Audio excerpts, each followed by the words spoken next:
Hey guys, welcome back to this channel. On this video tonight, I am releasing a never before seen video on this YouTube channel. This is a video that is not a Paranormal Encounters episode. However, in 2017, I was hired by a distribution company to film a pilot for Discovery Channel. And a lot of you may not know that unless you've read my book, Life with Paranormal Encounters. In 2017, I filmed a scientific paranormal series called Into the Unknown. Back then, I wanted to look into topics of the science behind the paranormal and try to prove the paranormal, which obviously we all know that you cannot prove the paranormal, because if you could, then it wouldn't be classified as paranormal. So I figured, I wanted to show you guys this for so many years. It's been sitting on my hard drive, just sitting there and never be getting used. And I know we haven't been releasing episodes lately on this YouTube channel for Paranormal Encounters. That's because we have been juggling Caleb, Bravin, and myself's work schedules. It's really difficult to juggle everyone's work schedule, especially when we all live in different states. But in the meantime, I thought I'd just upload a video for you guys. At least so you have something to hold you over, at least until we get some more episodes going for Paranormal Encounters, which we are planning to film more videos for September and release videos in September and October for spooky season. Another update I want to let you guys know too is we are dialing back on our episode releases. Instead of doing them weekly, it's not feasible with all of our work schedules and getting everybody in the videos, and also my work schedule to try to go and find places while I work full time and try to release them every week. So we're going to dial it back to every 2 weeks when we get an opportunity to. And spooky season, September and October, we're going to try to push out a little bit more than every 2 weeks. But I can't guarantee that with you guys right now. So the premise behind Into the Unknown, I was filming with some people a couple years ago. They were nice people. And we were going to 2 places, actually. We filmed 2 pilots. This pilot that I'm releasing to you right now is based at the Fararr Elementary Schoolhouse. And a lot of you who have been following me for over the last decade on this YouTube channel know that that is the very first place I ever went to go film for Paranormal Encounters, which is just the documentary, which is called The Haunting at the Fararr Elementary Schoolhouse. I went to this schoolhouse and I tried to capture paranormal evidence, and I did. So I figured that this would be a great place to go to Into the Unknown for. This episode's premise is based on spirit communication. So we used different techniques, tried using old-fashioned techniques like baby powder, using old-fashioned bells in a doorway. And to our surprise, we had some stuff actually happen. And this is kind of crazy, because I will tell you guys right now that what we captured in baby powder is crazy, because I still have yet to ever capture this again, and I can't spoil this for you because you need to watch this and see what all happened to us. So anyways, we're going to get more episodes out for you guys for spooky season. Just bear with us, okay? I want to let you guys know that we deeply appreciate all of you that follow us, that are subscribed, watch our videos, share them out, and our channel members. Those of you who donate super chats during the premieres, it means so much to us, and I can't tell you guys, without you guys, there would be no Paranormal Encounters YouTube channel. So without further ado, I really sincerely hope you guys enjoy this episode.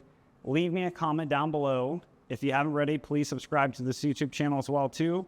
We have a lot more new places that we have yet to release and go explore that I haven't seen here on YouTube yet. So I hope you guys enjoy this. I'll see you guys soon. Thank you so much once again for all your support.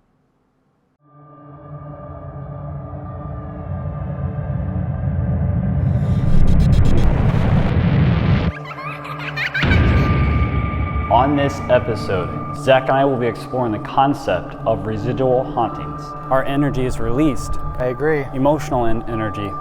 And that could be why people are experiencing stuff here at this school. The size of a dollar bill and a footstep, a child's footprint. I feel scared. And I feel like 10,000 eyes are watching me. Black shadow come out of nowhere. I just saw something. I literally just heard footsteps walking up on me.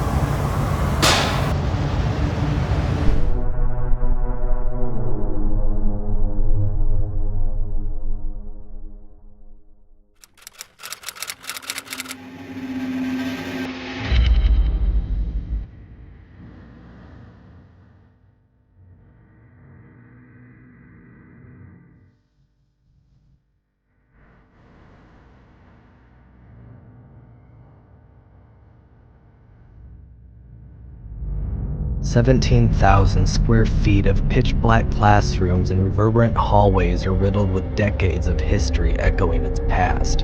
Alone, it stands with such poise in the middle of Iowa. Built in 1921, the dedication ceremony commenced in 1922, where the orchestra played in the auditorium in front of hundreds of citizens. It exists in a town of no more than 30 people. Across the street, the 150-year-old cemetery is the only section of town that continuously grows in population. Closing its doors in 2002, it sat abandoned until December of 2006, when Jim and Nancy Oliver purchased the building. As our travels have led us here, school is back in session for one more time. Have you ever wondered what happens when we expire? Do we linger behind with unfinished business? Or are we stuck in a moment only to loop endlessly? I'm standing in the cold, somber hallway where children physically existed for nearly a century. On this episode, Zach and I will be exploring the concept of residual hauntings. We will induce experiments that will deepen our understanding of what truly exists on the other side. This is our journey into the unknown at the Fararr School in Maxwell, Iowa. The excitement, the energy, the traditions. Is there a better place to research residual hauntings than an old school in the middle of nowhere? It doesn't get any better than this. I feel like maybe residual hauntings don't have to involve something good or something bad. So you're saying it can happen anytime? At any time. The whole concept Albert Einstein said about energy cannot be created nor destroyed. So when we actually do pass on from this world, our energy is released. I agree. Emotional energy. And that could be why people are experiencing stuff here at this school. This is like a moment stuck in time right now. Just a giant time capsule. That's just holding a bunch of energy that could possibly repeat some stuff that happened. Yeah. Hauntings can be residual, intelligent, or both. Thanks for joining us, JD. Hey, my pleasure, thank you. Today I'm meeting with JD Campbell, a local paranormal researcher. Hopefully we can correlate his experiences to residual hauntings. Can you show me some of the places that you had these experiences? Absolutely, I'll take you down to the boiler room, I'll take you upstairs to the principal's office on the 3rd floor, and so I guess I'll elaborate on that a little bit more. So each floor kind of has a different feel. The third floor is more of the negative, the authoritarian, the principal type floor. He owns that floor. Then the 2nd floor where we're at now is more of like the kid-friendly, light, bubbly kind of atmosphere. Then, you know, the gym area too. The gym's kind of nice, light, and friendly. But then you get to the boiler room, then it's game on in there. So absolutely, I'll take you to all the hot spots. I couldn't get over some of the stories learned last night during my interview with JD Campbell. So the following day, I wanted to show Zach some of the places where the most activity occurs. So up these stairs, man. Just imagine all the kids that walked through the school, all the footsteps, the little footsteps that walked up. they didn't so much walk. I bet they ran all the time. Look at this floor. This is where he was telling me about last night, where he said he was here with a few other ladies, and he had like a piece of wood here, I guess, he was saying. And he said that it was like picked up and thrown down the hallway. A board? Yeah, a board was picked up and thrown down the hallway and like tumbled. And he said it was like forceful, like somebody was angry he was here.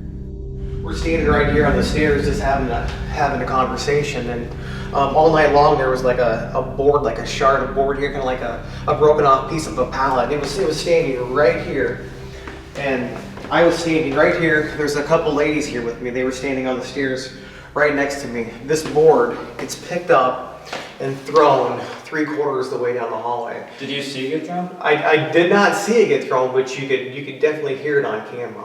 It wasn't like it was like slid on someone's foot. It was like pick up, because you could hear it like tumble. So there's no way that it slid.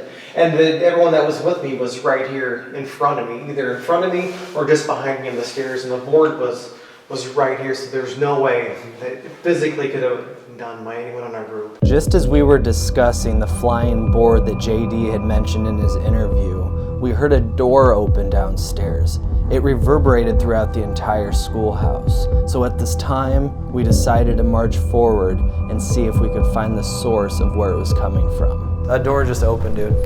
I heard something. I can hear a lot of this. Could you hear that? Was it amplified? Hey, yeah, dude. There's a slide sound. Let's see if we can hear it again.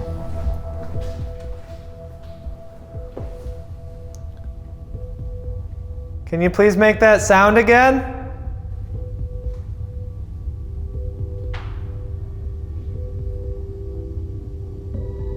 Hello?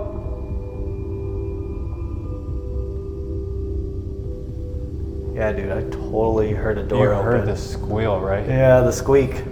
So what happened right now is we're getting ready to go down the stairs, down to the gymnasium, and we just heard a squeal. We didn't get it on camera, we stopped rolling for a minute. It sounded like a bathroom door or a long squeal of a door opening, and it was on this floor, it sounded just down below us. We could have just missed a moment that was trapped in time. It happened at 2:17. They could have been when they were exchanging class. We just heard a loud noise echoing down the hall, what sounded like coming from downstairs. We're the only three in the school, so you can only imagine what we're thinking in our heads right now. So we gathered ourselves and we made our way downstairs to the second floor to see if we can't figure out what that noise could have been and to make sure nobody broke in the school. I'm starting to feel kind of paranoid in a weird way. Yeah. See what it sound like? It sound like. Let's try this boys' bathroom real quick. It sound like. No. No, not even that. It is a squeal. Nope. What could have been that noise? It was bigger than a locker. Like a big door? Because it actually squeaked. What could that have been? I don't have an answer. Let's go downstairs one more floor and see. So what's your goal to show me downstairs? I want to show you the gymnasium and the boiler room that was in there with JD last night. He was telling me some weird stuff about like an orb that he was seeing in the corner of that room in there. Yeah. He was telling me about how it would split up and it was just dancing and weird moves and how he saw like a figure down there. I've seen 2 apparitions in my life. They've been the same spot right here in the doorway. So whenever I come down here, I like to stand right here because one of my favorite stories was we were down here with a group of people, and as you can see, it's kind of the hallway to nowhere. It's kind of creepy. It's super creepy. Dead end. Then you could hear something pacing back and forth in here, so I go in here to confront it, and I turn my light on, and I expect to see like a mouse or something like that. And of course, there's nothing here, so of course I stand right here and I kind of challenge the thing, and I'm like, hey, if you're here, come on out. So I just kind of stand right here, just kind of watching, soaking things in, just to see if I can hear or feel anything. And next thing I know, there's a cool breeze that comes by my right here. And I'm kind of caught off guard by it. And I look over here to the rack, and next thing I know, I look right here to my left. And right here, I'm 6 foot tall. This guy was 6'2". And I'll never forget seeing this guy's face. He was staring right at me. You can see detail. I can see a detail of this guy's face. What did this guy look Dark like? hair, 6'2". I couldn't tell the eye color, kind of shaggy hair. And I was in total disbelief. I looked back to my right and I looked to my left, and he was gone, but I knew what I saw. As we began to experience activity in the school, we thought that it was the perfect moment to start experiments on the second floor. The premise of this show is simple. It's the battle of assumptions and theories. And until we can routinely prove these methods and techniques, it only remains an idea. So guys, this is my favorite experiment that we have. It's using infrasound. A little history about infrasound is that our normal hearing range is between 20 hertz and 20,000 hertz. And 18.98 hertz is believed to cause symptoms that emulate paranormal energy. It can be anything from headaches to dizziness to nausea to throwing up. And I'm going to listen to it on headphones, and we're gonna see if this changes my mental state, if this changes my inability to have full control of my being. So what I'm gonna do is I'm gonna put the headphones in my ears, and I want you guys to listen to everything, okay? And in real time, I'm gonna give you insight on how I'm feeling, okay? And if you hear anything, just let me know, all right?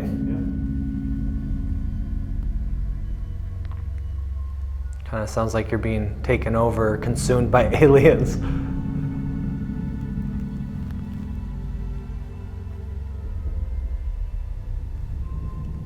So we're just trying to see right now if this accelerates paranormal activity, whether it's internal or external.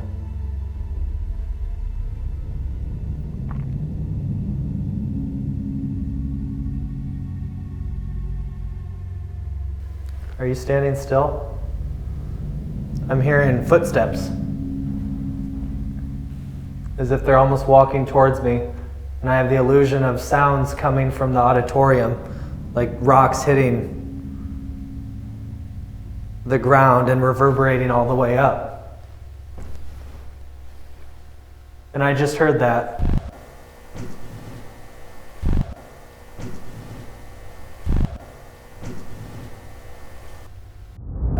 There's something out here. It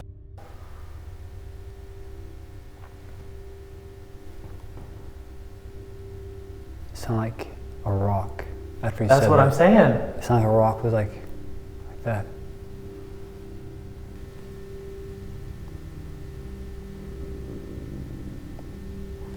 What the hell was that? What was that? It sounded like something rolling.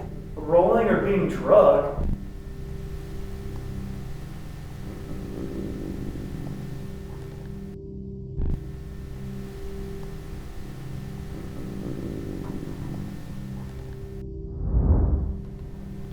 Class is starting, guys. It was Connor's turn to start the 18 hertz frequency test. At this moment, I'm starting to feel weird.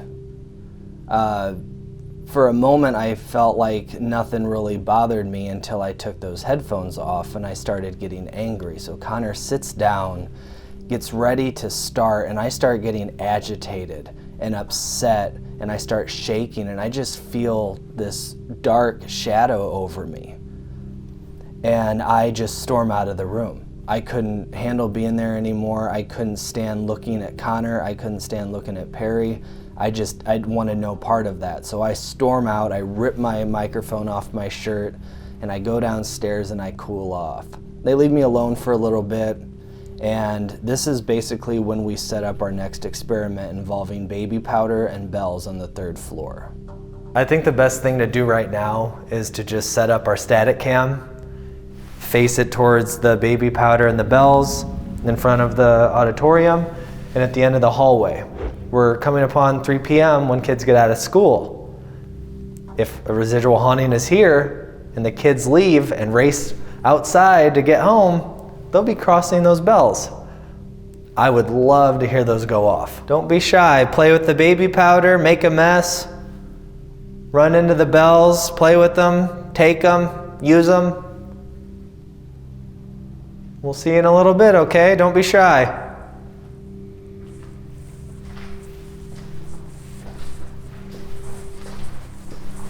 After setting up our experiment on the 3rd floor to further pursue those noises we've been hearing from coming up there, we thought it was a good idea for me to further pursue the 18 hertz experiment.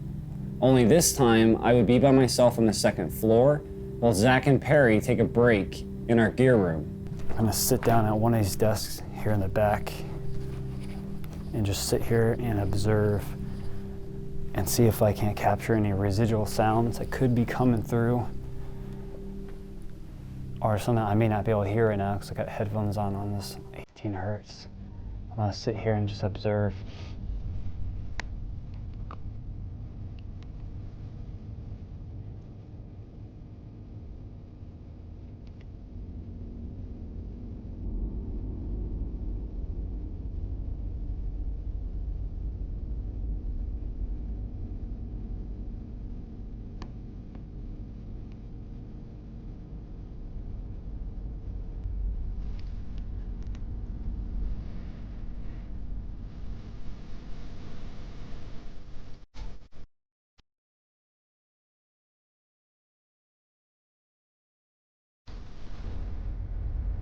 I don't know if I was hearing that or if I'm just hallucinating that.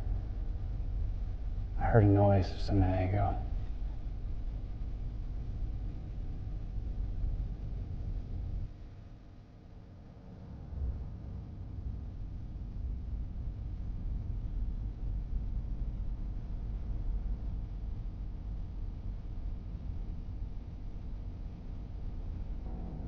I'm not feeling many side effects from this sound. Just so cold in this school. Paranoia is what I feel more than anything, really. I just feel so surrounded by the sound, and my ears is all I hear.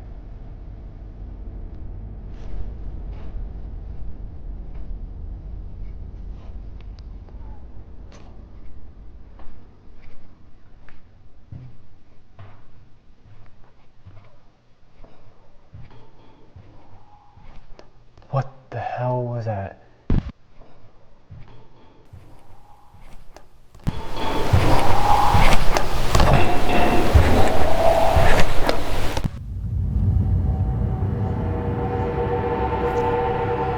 I don't know, it sounded like it was just a scream or something. I don't know what I just heard, if I'm really hearing that or if I'm just hallucinating that. That was weird.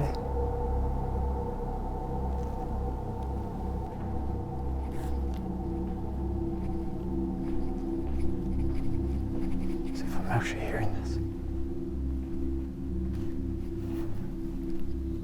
All right.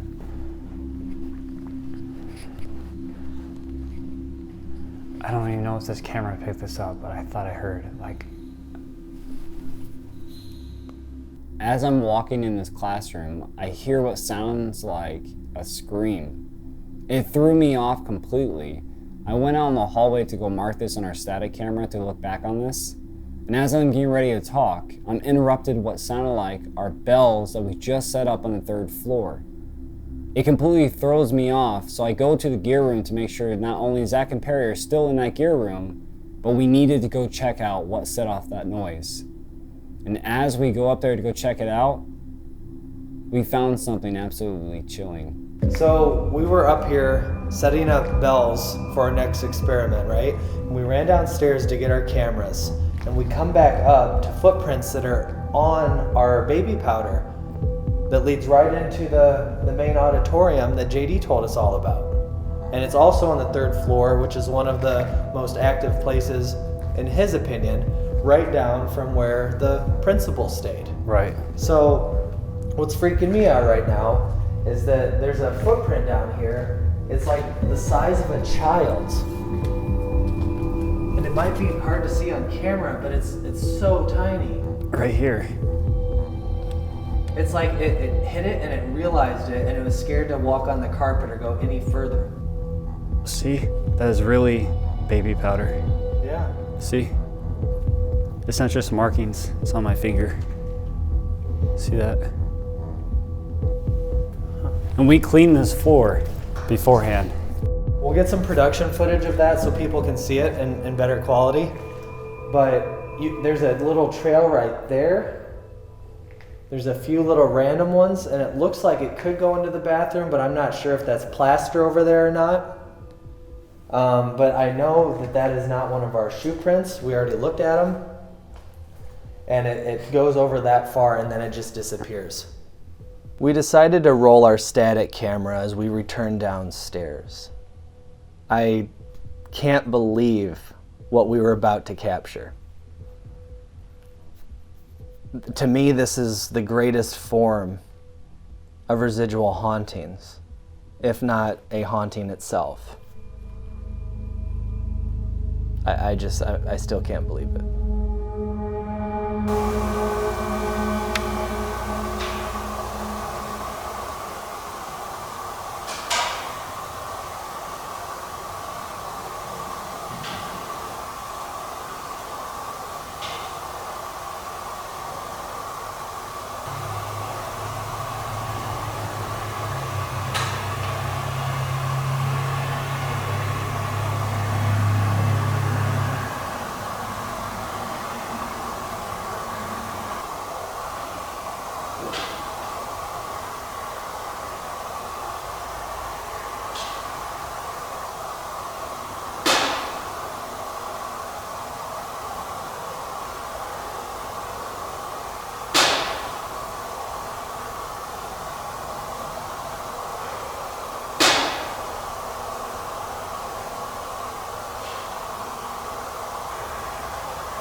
7 p.m. It's investigation time. I'm in the basement in the boiler room, and Connor's all the way upstairs on the 3rd floor by himself. We have the boiler room and the principal's office in the auditorium, 2 places that we didn't want to go, but we knew that we had to in order to get evidence. Based on what JD told me, I was just overwhelmed with fear going into this place. I couldn't get my composure to save my life. I was tearing up, my heart was racing, and it was honestly the last place I wanted to be. Right now, I'm standing in the boiler room, and all I can think about are JD's stories. My heart is racing. I feel dizzy. I feel scared. And I feel like 10,000 eyes are watching me. I know that we are studying residual spirits, but I can feel that what is here is intelligent. I feel like it's going to test me. I think of the story about the orb that he saw in the corner that would separate. We saw a white orb up here on the wall, and it just appeared out of nowhere. And it was probably about this big, right? So it started off as one orb, and it just started circulating, and it just started dancing. And then the orb split into 2 balls, and it was just, they were just dancing, and everyone was looking at it, and we're like, "You guys seeing this?" And look, there's nothing up there besides brick. Man, it's so cold in the school. It's like 20-some degrees out here in Iowa right now. And it adds like to the anxiety of just being in this massive building in the middle of nowhere. I'm on the 3rd floor right now by myself. And the only thing I can think about in the back of my head is all the creepy things that could bring us up to this floor. Now keep in mind here, the only thing I can see is through the LCD screen on my night vision of my camera. It's absolutely pitch dark. Think about this. Right now, as you're watching this, what part of your life do you think could be left behind to repeat? People say they hear footsteps and things like that here, regardless if it's intelligent or if it's residual of something that just happened here, and it's just a repetitive memory, just replaying itself over and over again. Rules are meant to be broken. In the paranormal field, it says limestone and quartz. What if there is no boundaries, no laws in the paranormal field on the paranormal side? Like, what if it knows already what things are going to happen before they ever happen? And the things that people experience in the paranormal field are meant for them to experience that because it has to relate to them somewhere, someplace in their life. It's so weird. Every time I ask a question, my heart starts racing even faster.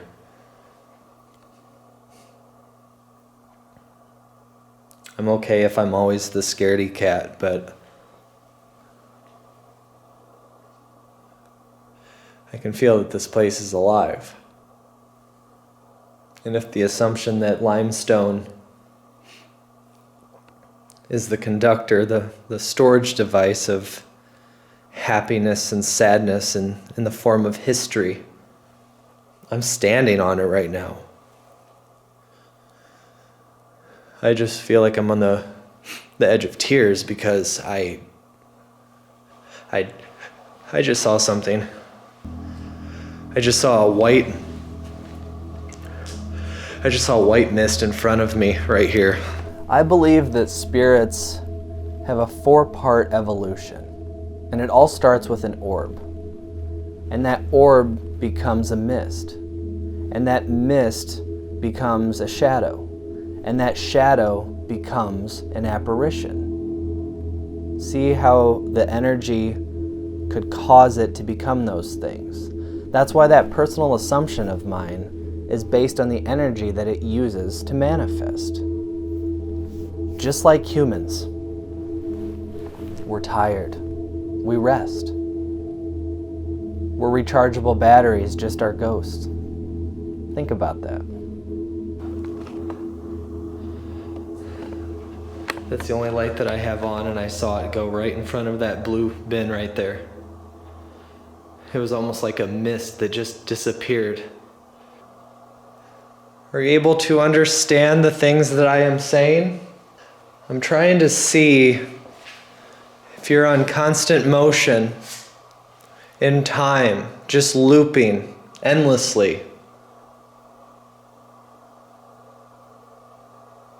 Do you go about your afterlife in that manner? Is that how you exist here? Or can you hear me? Can I hear your footsteps? Can you move something? I brought this piece of equipment up here. It's called a spirit box. Basically, it's a radio that just constantly scans. And an assumption in the paranormal field is spirits supposedly can speak through this thing on white noise, right? So what I'm gonna do is I'm gonna turn this on, and what it does is it scans radio frequencies, radio stations constantly, so fast it's not even on a station enough time for you to make out what it says. So what I'm gonna do is I'm gonna play this, and I'm gonna ask questions, or I might even just sit here and just listen, see if I can't hear anything possibly residually that is playing through here. I heard something behind me out there I can't see. Not long after running the spirit box, I began to lose the feeling I was no longer alone. What I'm about to experience is something that will constantly haunt me for the rest of my life every time I'm in the dark alone. I didn't see this coming. Is there anybody up here with me?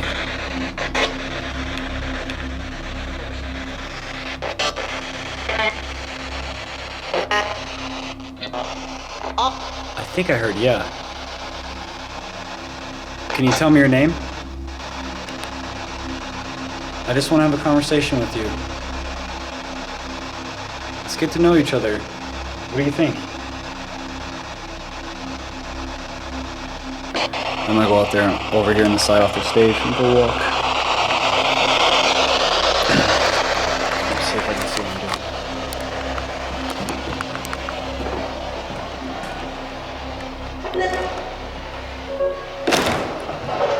do. Boy, that's a deep damn step. Can't see, guys.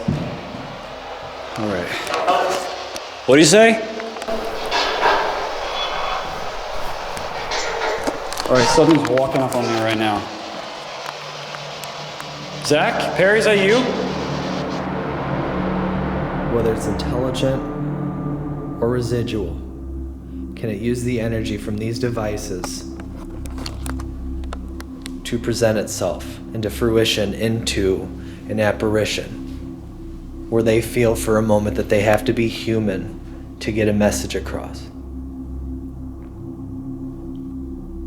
As scared as I am, you didn't scare me. I'm paranoid. I'm on edge.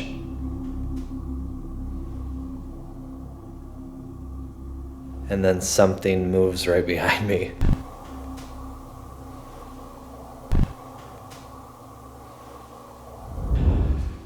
And now I'm scared.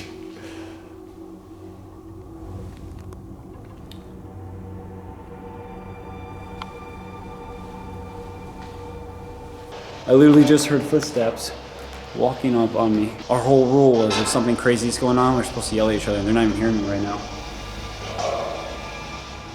What do you say?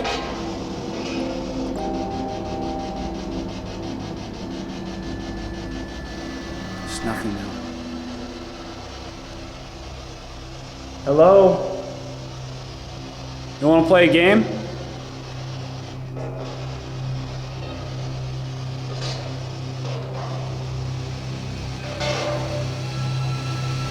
I thought I saw something behind me, but I think it's just the way this camera's night vision is. On this side I saw when I was panning over here just a second ago. Is there anybody up here right now? who wishes to talk. I'm giving you time right now to communicate with me.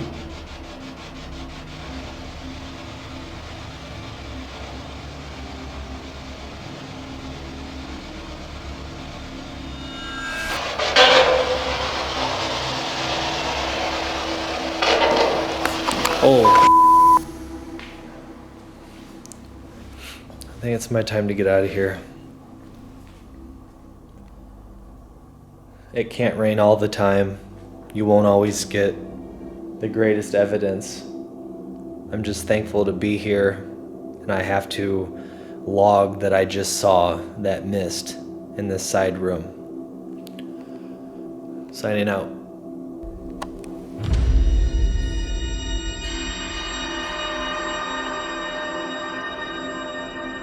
So my name is Josh Hurd. I'm a paranormal author, lecturer, and investigator. I was reached out to by Zach and Connor to kind of go over some of their evidence and some of their findings with some of these experiments that they were running to kind of see if it correlates with the idea behind residual hauntings. So I'm going to hop into this right now. We're actually going to start with the first experiment here, which is the 18 Hertz experiment. I'm hearing footsteps. As if they're almost walking towards me. And I have the illusion of sounds coming from the auditorium, like rocks hitting the ground and reverberating all the way up. And I just heard that. There's something out here. I told you, I'm hearing it before it happens. Exactly.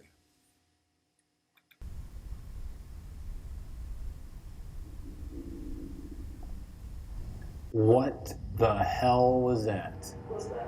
It sounded like something rolling.